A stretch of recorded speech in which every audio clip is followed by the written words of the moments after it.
going to get up to heaven and find out that same electricity, that same joy, that same excitement, that same rejoicing, that same jumping up and down and dancing was happening in heaven when that tribe was reached with the gospel of Jesus Christ, the good news that there's a God that forgives. Luke chapter 15. We're going to hit the whole chapter. It's not real long. Don't panic. Blaine was really careful. He said, I had to have you out of here by 4:30 because you have to be back at 5. So we're on it. Luke chapter 15, verse 1. Are you ready? We're just going to go through it and touch on a couple of things. Now, all the tax collectors and sinners, IRS agents and sinners, interesting that they're in the same sentence, were coming to him to listen to him. Nothing personal if you work for the IRS, but you should repent. Both the Pharisees and the scribes began to grumble, saying, this man receives sinners and eats with them. Now, the Pharisees and the scribes, extreme religious people of the day. These were the fine, upstanding churchgoers. These were the guys that had it right, got it right, and knew that they were right. And we're very proud of the fact that they were right. And they were grumbling loudly. Now, the implication in the Greek text is they weren't just talking among themselves. You see what that guy's doing? They were loud, proud, and probably everybody could hear them. Hey, do you see what that guy's doing? Look at it. He's hanging out with sinners and IRS agents. Jerk. I mean, they were grumbling loudly. They were saying this in front of everybody. This guy is receiving, and the idea is I'm accepting. He's accepting sinners and tax collectors as if they were on his equal. Fine Jewish boy acting like they're his equal. Fine. Why would he do that? So Jesus, knowing that they're saying this, probably not having to read any minds, because it sounds like that word grumbling carries the implication it was loud, and it was proud, and it was vocal. So he knows what they're saying, so he starts in verse 3. So he told them this parable. Now you notice the word parable there, singular. He told them a parable. And then we're going to hit three stories, but it's one parable. Are you ready? He told them this parable. What man among you, Jesus said, if he had 100 sheep and lost one, does not leave the 99 in the opening pasture and go after the one which is lost until he finds it? Now don't get lost on, well, who did he leave the sheep with? Why would he leave them in the open pasture? It's just a story. Jesus is just telling a story. It's not a documentary. He's just telling a story. The guy's got 100 sheep, and he realizes one day that one's missing. So what does he do? He goes after it. Verse 5, when he found it, he lays it on his shoulders, rejoicing. He's got joy. He's excited. Man, I found that sheep that was gone. This is awesome. And when it's verse 6, and when he comes home, he calls together his friends and his neighbors, saying to them, hey, everybody, come on. Hey, rejoice with me. I have found my sheep which was lost. I tell you that in the same way there will be more joy in heaven over one sinner who repents than over 99 righteous who have no need of repentance. One sinner repented. One sheep was lost. It was found. It was brought back where it belonged. Heaven rejoiced. It's like all of heaven was standing on the edge, looking over the staircase railing, and went, oh, look, he got him, yes, woo! It's exciting.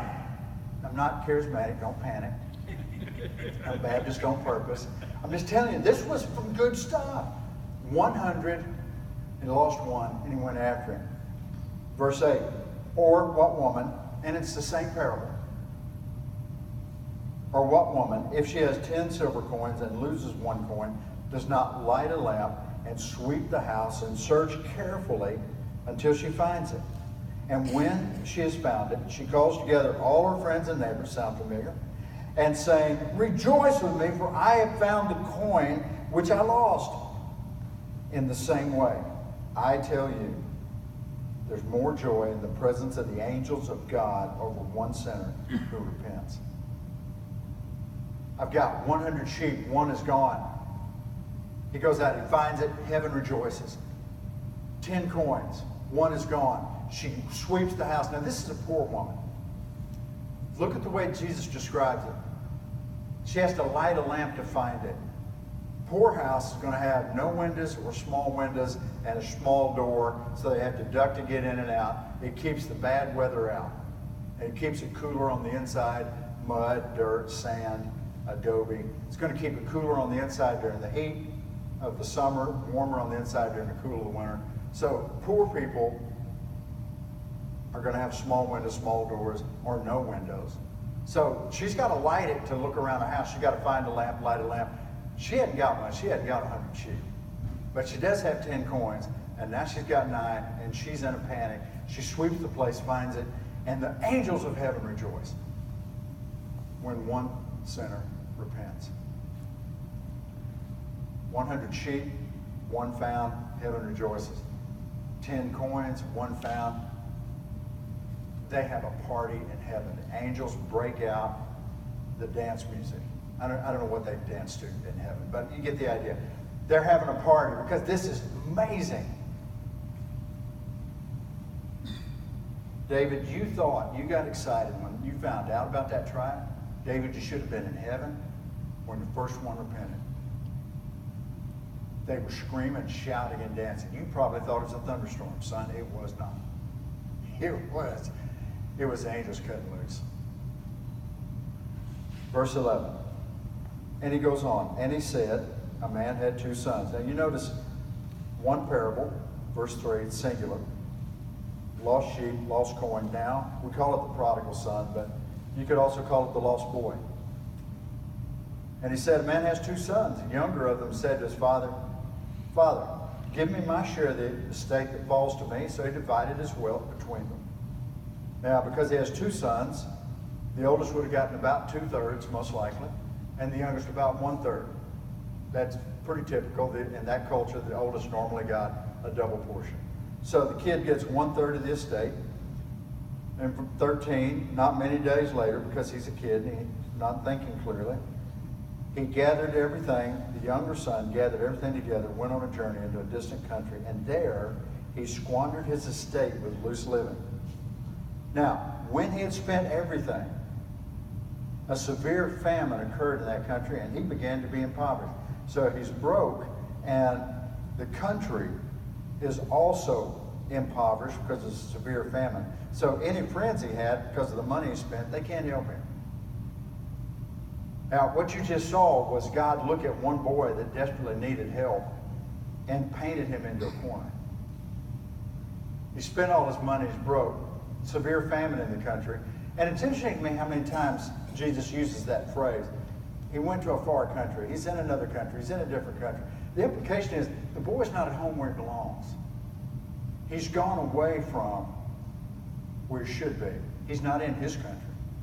He's not in his place. He's not in his home. He's somewhere else. It's an incredible picture. So he went, verse 15, country's broke, he's broke. He hired himself out to one of the citizens of that country, and he sent him into his fields to feed swine. And he would have gladly filled his stomach with the pods the swine were eating, but no one was giving him anything. But when he came to his senses, or literally in the Greek, he came to himself. It's interesting that all of a sudden out there, hungry, starving, feeding pigs. You do get the irony of this, right? Fine Jewish boy. What's he doing? He's out feeding the pigs. Fine Jewish boy in the unclean pig pen with the unclean pigs, wishing that he could eat the unclean food that the unclean pigs were eating. It's amazing how far people have to go sometimes before they come to their senses, before they reach the end and go, wait a minute, this is not good. But he got there. Verse 17, he said, how many of my father's hired men have more than enough bread? But I'm dying out here with hunger.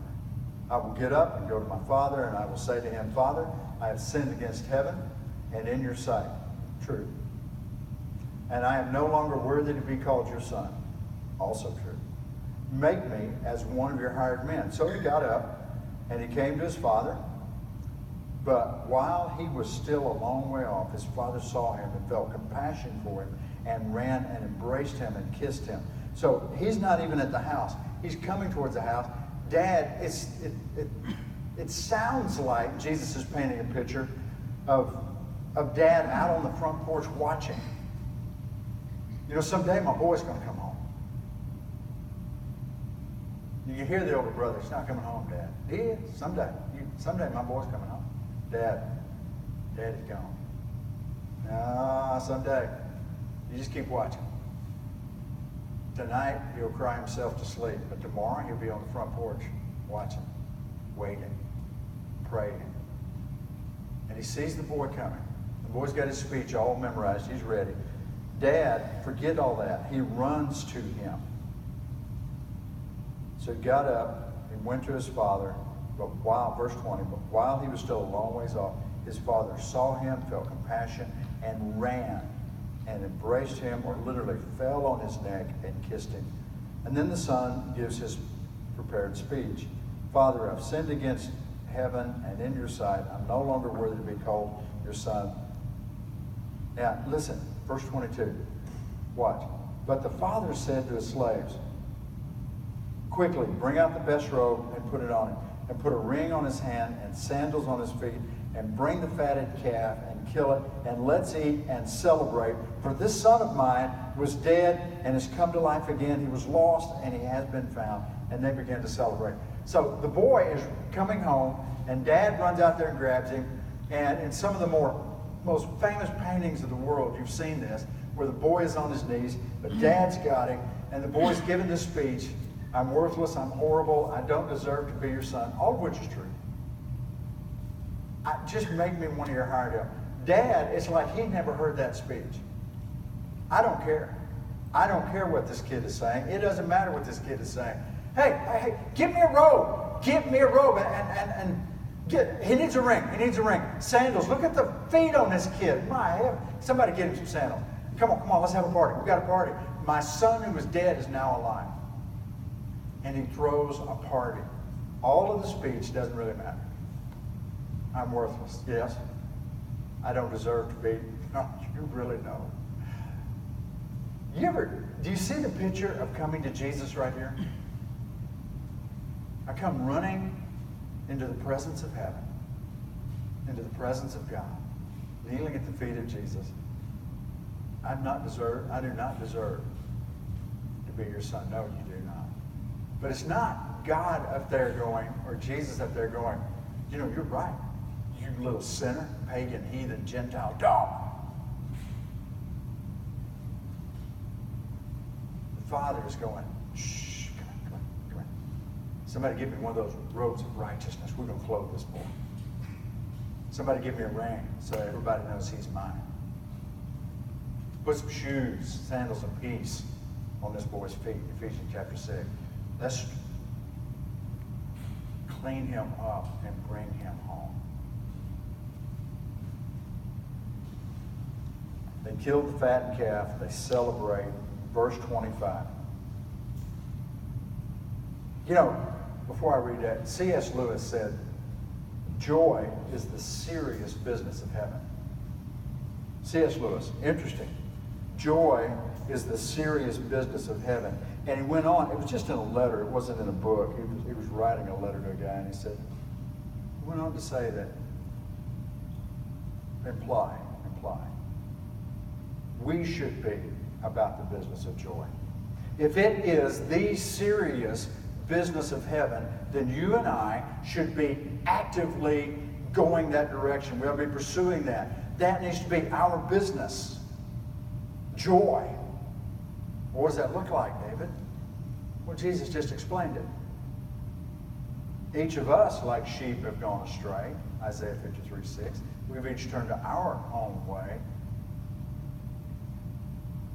But God, through Christ, paid the price for that. We repent and come back. That's what this boy did. He repented, turned around, made a U-turn, and he comes back home. We should be about the serious business of joy. How do we do that? By doing everything we can to draw people back to Christ. That's how. What brought celebration, joy? And the word joy, rejoice, all those terms in here are the same Greek word, same root. and they mean exactly